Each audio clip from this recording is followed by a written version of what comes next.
کہ ایک نیب میں ریفرنس پہلے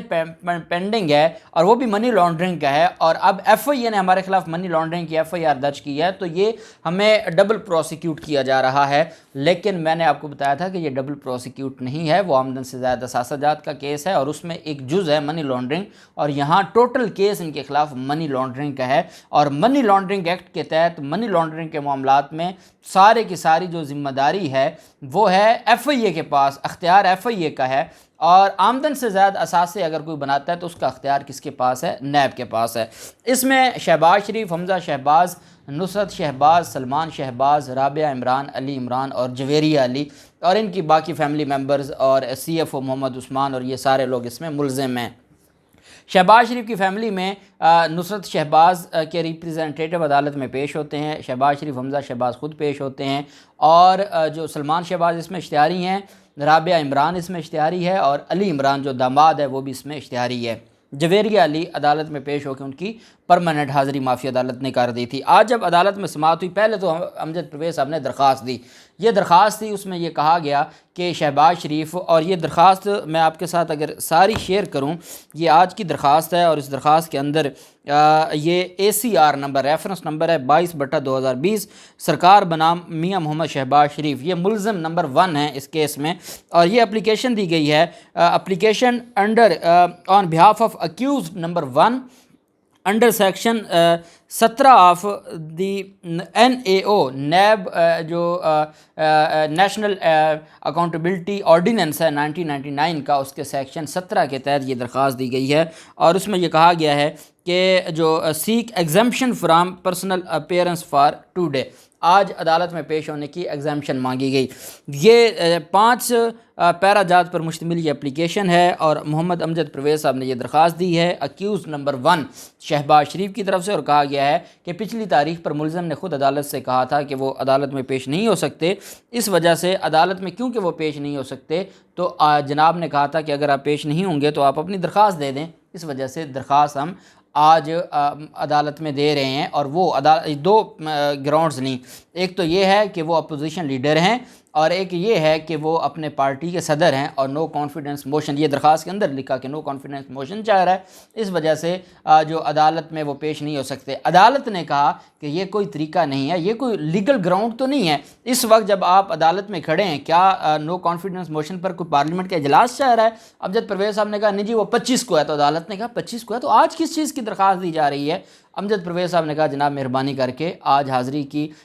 جو ایگزمپٹ کیا جائے، OIC کا جو معاملہ ہے، OIC کانفرنس چاہ رہی ہے، جس کی یہ خلاف ورزی کرتے ہیں اسی کے بہاف پر یہ عدالتوں سے ریلیف لیتے ہیں، جس کے خلاف یہ باتیں کرتے ہیں اسی کے حوالے سے یہ ریلیف لیتے ہیں۔ عدالت نے کہا ٹھیک ہے، کارروائی آگے چلے گی۔ عدالت کو یہ کہا گیا کہ ملزم پچھلی تاریخ پر یہ کہہ کر گئے تھے کہ میری موجودگی میں، کیونکہ شہباز شریف نے لاسٹ ڈیٹ آف ہیئرنگ پر کہا تھا کہ لمبی تاریخ دے دیں تاکہ پارلیمنٹ کا اجلاس ختم ہو جائے، اور میں خود چاہتا ہوں کہ میری موجودگی میں کیس پر سماعت ہو، تو عدالت کو آج یاد دہانی کروائی گئی کہ ملزم یہ کہہ کر گئے تھے، تو عدالت نے کہا کہ ہم ملزموں کے پابند نہیں ہیں، ہم یہی کر سکتے ہیں ان کو حاضری معافی، لیکن کیس کی جو کارروائی ہے وہ ہم آگے چلائیں گے۔ عدالت میں جو نیب پروسیکیوٹر نے 4 گواہان کو پیش کیا، ان میں سے 2 بینکرز تھے، اور 2 اس میں جو اس کیس کے اندر وہ SCCP کے افسران تھے،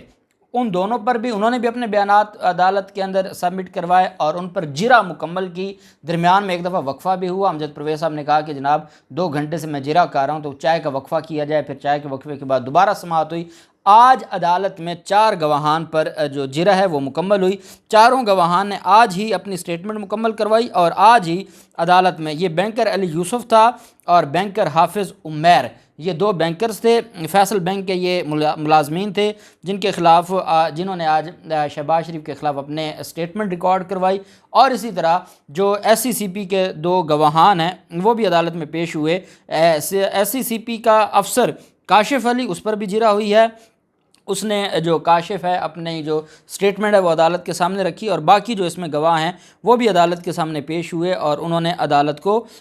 سارے جو تفصیلات ہیں اس کیس کی وہ ساری کی ساری عدالت کے سامنے رکھیں۔ دوسرے گواہ کا نام ہے رضوان سعید، تو یہ ایس سی سی پی کے 2 گواہ تھے اور 2 گواہ تھے جو فیصل بینک کے۔ عدالت میں اس کی سماعت آج مکمل ہوئی اور یہ تقریباً 3 ساڑھے 3 گھنٹے کی سماعت تھی۔ 4 گواہان مکمل ہونے کے بعد عدالت نے 2 اپریل کے لیے مزید گواہان کو طلب کر لیا، جبکہ حمزہ شہباز اور شہباز شریف کی جو درخواست تھی نصرت شہباز کی، جو اثاثے ان کے منجمد، سارے اثاثے منجمد کر دیے گئے تھے عدالت کی طرف سے، اس کے خلاف انہوں نے درخواست دائر کی ہوئی ہے۔ امجد پرویز صاحب نے کہا کہ ہمیں اس پر بحث کا موقع دیا جائے۔ عدالت نے کہا آپ کے اثاثے منجمد ہوئے پڑے، آپ جب جی چاہے آپ بحث کریں، ہمیں اس میں کوئی نہیں ہے۔ اگر خود آپ ڈیڑھ لینا چاہتے ہیں، انہوں نے کہا نہیں جی ملزم ہوں گے عدالت میں موجود، تو ہم چاہتے ہیں ان کی موجودگی میں ہم بحث کریں۔ عدالت نے کہا ہمیں کوئی فرق نہیں پڑتا، اثاثے آپ کے منجمد ہیں اور ریلیف آپ کو چاہیے، اگر آپ خود اس کو ڈیلے کرنا چاہتے ہیں تو یہ آپ کی مرضی۔ عدالت نے اس درخواست کو بھی 2 اپریل کے لیے ملتوی کر دیا۔ یہ 2 ریفرنسز ہیں جن پر 2 اپریل کو دوبارہ ایک ریفرنس اور ایک درخواست دوبارہ سماعت ہوگی۔ مریم نواز کے حوالے سے آج سوات میں جلسہ تھا اور آپ جانتے ہیں کہ کچھ دن پہلے وزیر اعظم عمران خان بھی سوات میں جلسے میں جو ایک بہت بڑا جلسہ وزیر اعظم عمران خان کے پچھلے حالیہ جو 5-6 جلسے ہوئے ہیں وہ جلسے سب سے بڑے جلسے تھے۔ اب ان جلسوں کو دیکھا جائے اور مریم نواز کا جانا اور مریم نواز کو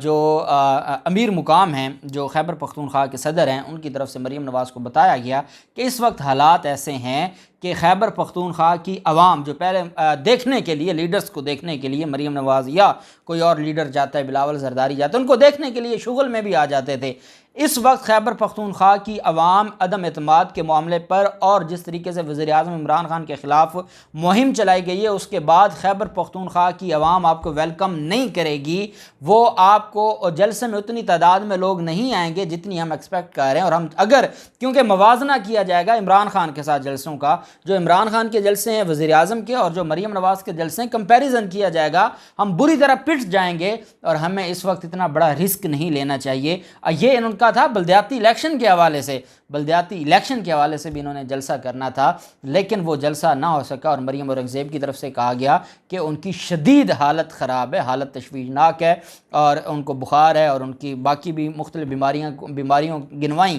مریم اورنگزیب نے۔ بیماریاں بنانا اور گنوانا تو پھر ان کے بعد تو بس ہے، اب دیکھنا یہ ہے کہ یہ دوبارہ کب جلسہ کرتے ہیں، اور یہ آج نہیں مہینے بعد جلسہ کر لیں۔ وزیر اعظم عمران خان جو وہاں جلسے کر آئے ہیں، جس جگہ گئے ہیں، ان کو یہ کمپیٹ نہیں کر سکتے اور ان کو پتہ چل جائے گا کہ عوام میں پاپولر کون ہے۔ اور مریم نواز ٹویٹر پر تو کہتی ہیں کہ عمران خان کو عوام نے ریجیکٹ کر دیا ہے اور نو کانفیڈنس بول دیا ہے۔ پتہ تب چلتا ہے جب آپ فیلڈ میں جائیں گے عوام کے سامنے اور عوام کا آپ سامنا کریں گے، پھر پتہ چلتا ہے کہ کس کو ریجیکٹ کیا ہے اور کس کو آج بھی ایکسیپٹ کرتے ہیں، یہ پتہ چلتا ہے فیلڈ میں۔ دیکھتے ہیں ان سارے معاملات میں کیا ہوتا ہے، جو بھی تفصیلات ہوں گی آپ کے ساتھ شیئر کرتے رہیں گے۔ اللہ پاک پاکستان کا حامی و ناصر ہو۔ بہت شکریہ، اللہ حافظ، پاکستان زندہ باد۔